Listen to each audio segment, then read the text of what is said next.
Eh ouais, qu'est-ce que tu peux te présenter pour ceux qui ne te connaissent pas? Carrément, salut, je m'appelle Emeric, Oukro ou Azur, j'ai plein de noms et plein de métiers différents parce que je suis producteur artistique chez IDZ.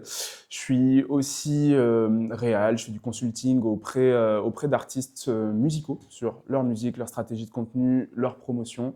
J'écris, je top line pour des gens, je suis journaliste musical, je travaille chez Légendes Urbaines, une émission sur France 24 et RFI. Et je crois que j'ai à peu près tout dit. En gros, je fais ce qui m'amuse dans la vie. Quels sont les univers artistiques qui te touchent?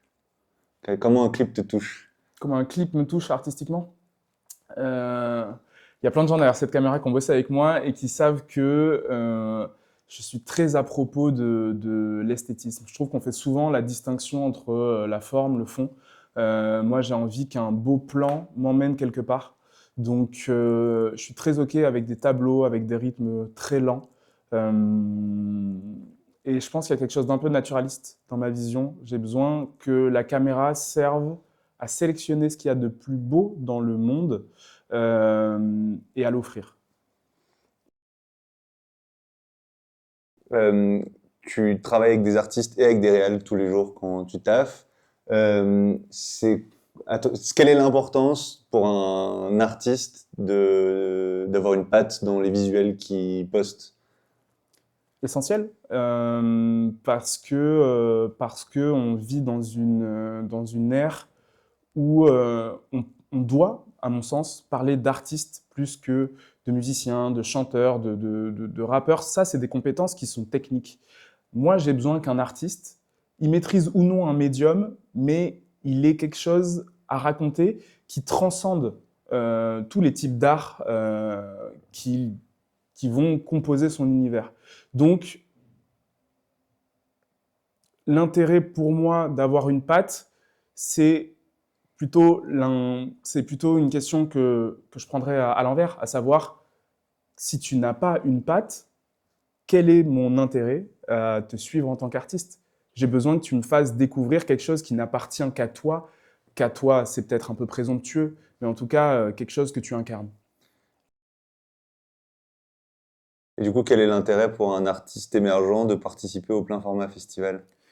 Trouver son langage. Et Mm. Mike, tu peux Diviser un petit peu. reprendre. Non, non, Ah pas du non, tout. pas du tout. Ah, pardon. Reprendre la question dans la réponse. C'est vrai Ouais, que tu l'as bien pas fait sûr. dans la Ouais, réponse d'avant. Bien Mais sûr. je pense que vous allez en chier pour le montage. t'as C'est vraiment raison. important que tu reprennes. Ouais, Oui. d'accord. Juste, petite question là, est-ce qu'on décale pas un petit peu parce que tu sais, il est vachement orange sur la joue. Où ça? Là, tu trouves, tu sais, non? Plus que les autres. T'en penses quoi? Pas, monsieur, Non, je pas peux choquant. te l'avancer un peu. Hein. Un poil? Ah, si tu veux, je le renvisse un petit peu. Ah, je vois ce que tu veux dire. Ok. C'est vrai que sur la joue, ça bave un tout petit T'as peu. du la moins? Super. Ouais. Ok, parfait. On a pas. Waouh, first try. Je l'ai. Tu l'as, vas-y. Ouais. L'intérêt, à mon sens, l'intérêt d'un artiste à participer au plein format festival, ça va être de trouver la patte dont on parlait tout à l'heure. C'est-à-dire que, Est-ce qu'on peut le faire en plutôt tu? Si t'es artiste, ouais, si t'es un artiste émergent. ok. Si tu es un artiste émergent et que tu souhaites participer au plein format festival, je pense que ça peut t'aider notamment à trouver ta patte.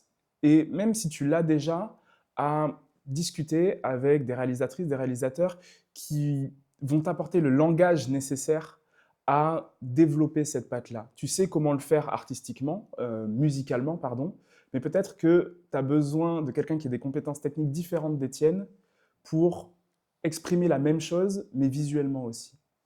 Donc, je pense que c'est ça l'intérêt pour toi. Très clair. Et du coup, pareil, pour un réal, c'est quoi Mm. l'intérêt de participer à ce genre de concours?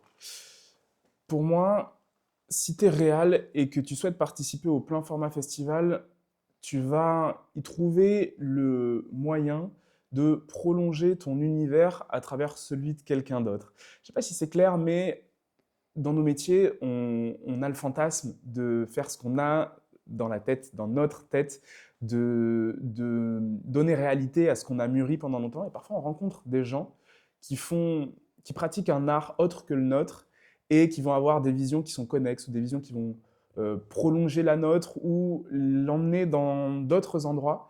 Et c'est ça l'intérêt du plein format festival. Et d'ailleurs, au-delà de ça, d'aller rencontrer d'autres artistes, c'est de donner de l'ampleur à son univers.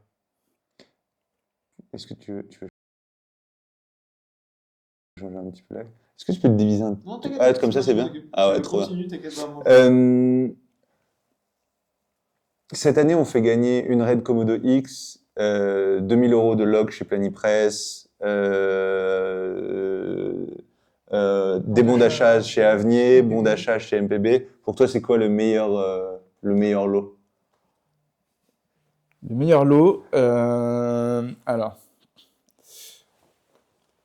le meilleur lot à gagner cette année. Ici se trouve mon RIB incrusté par Alix au montage.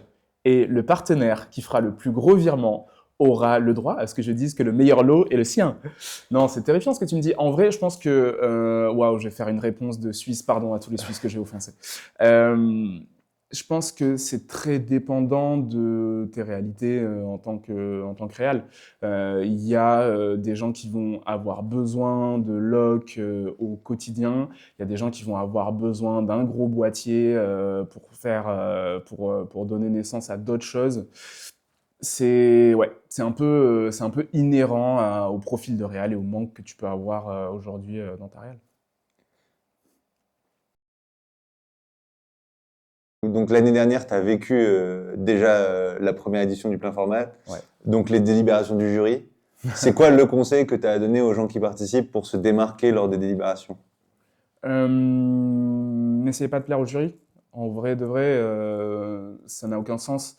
Acceptez la part de subjectivité qui existe dans chacun. On a tous un avis différent sur un clip. On va tous être attrapés par quelque chose de différent. Essayez d'exprimer de la manière la plus pure ce que vous souhaitiez exprimer, la vision que vous aviez.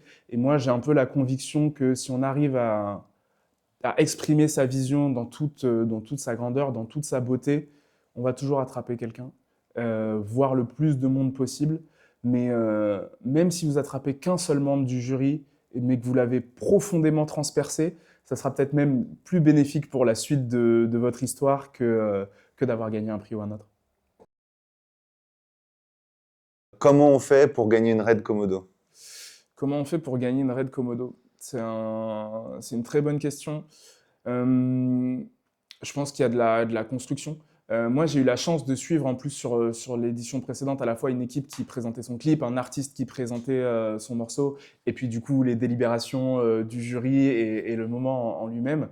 Je pense que il faut s'accorder le temps de bien faire. On parlait tout à l'heure avec Léna justement de la différence entre du budget et des idées.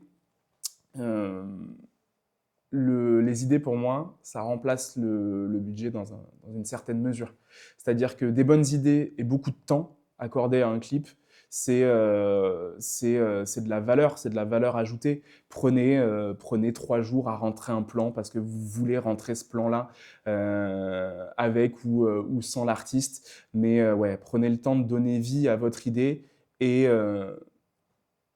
pensez pas ça comme un projet à côté, en même temps que tout ce que vous faites. Prenez-le autant à cœur que tout le reste de vos activités parce que vous allez voir déjà que le niveau est très solide quand on arrive en projection et qu'on passe une soirée entière à regarder des clips. Donc faites l'exercice chez vous, allez sur YouTube, regardez des clips pendant 2 heures et vous allez vous souvenir peut-être d'un seul clip à la fin de ces 2 heures. Mettez-vous devant un bout de papier et dites-vous ce qui vous a marqué. Et peut-être que vous aurez un bon starting point de ce qu'il faut faire pour être retenu après 2 heures de visionnage de plein de clips. Donc du coup, c'est quoi ton conseil pour un jeune réal? Mon conseil pour un jeune réal, c'est terrible parce que j'ai des réponses en tête d'autres membres du jury. Mon conseil pour un jeune réal, ouais, il y a un conseil que moi je m'applique beaucoup. Je ne m'inspire pas de clip pour faire du clip. Je ne m'inspire pas de pub pour faire de la pub, etc., etc. J'ai le sentiment que quand on essaye de créer quelque chose de nouveau, quand on essaye d'avoir une approche qui va faire mouche parmi une multitude d'autres productions, il faut aller chercher dans d'autres arts des choses à transposer, des visions à traduire pour vraiment sortir du lot. Par exemple, Paul Esteves, avec qui je travaille aussi au quotidien, je sais qu'il a vu énormément de clips et fabriqué énormément de clips dans sa vie, à la fois du clip qui a l'ambition artistique d'être en avance sur son temps, et d'autres clips qui sont plus dans un mood de reproduction de codes qui existent déjà. Pour attraper Paulo Esteves, il va falloir lui proposer quelque chose qu'il n'a pas encore vu et c'est difficile. Et pour ça, il faut peut-être aller chercher du côté, je sais pas, du théâtre, du côté je dis n'importe quoi, mais j'ai pas d'autres exemples. Eh ben, c'est pas grave. Non, mais du côté de l'art contemporain, du côté de l'art pictural, je pense que les plus beaux tableaux du cinéma, c'est quelqu'un un jour qui a vu un tableau dans un musée et qui s'est dit comment je fais ça en cinéma. Pour toi, le réal ou la réal la plus inspirante Tous ceux qui me connaissent le savent, c'est Terrence Malick. Pourquoi? Pas parce que j'apprécie tout ce qu'il fait, parce que j'apprécie le jusqu'au boutisme de sa vision et sa capacité à détruire tout ce qui est existant pour essayer de réinventer un nouveau langage. Quand on regarde un film de Malick, on, on vit une expérience différente. Et c'est ce que j'aimerais, moi, faire et ce que j'aimerais consommer, c'est-à-dire une expérience différente. Pour revenir sur le clip, genre c'est fou de se dire que tous les gens, genre vous avez tous là, tous les gens derrière la caméra et vous avez déjà entendu quelqu'un qui vous a raconté la fois où un grand-père, un parent, machin, est allé voir Thriller de Michael Jackson au cinéma. C'est devenu un fait culturel. Vous vous souvenez, si vous êtes de la même génération que moi, vous vous souvenez du moment où vous avez vu PNL sur la Tour Eiffel.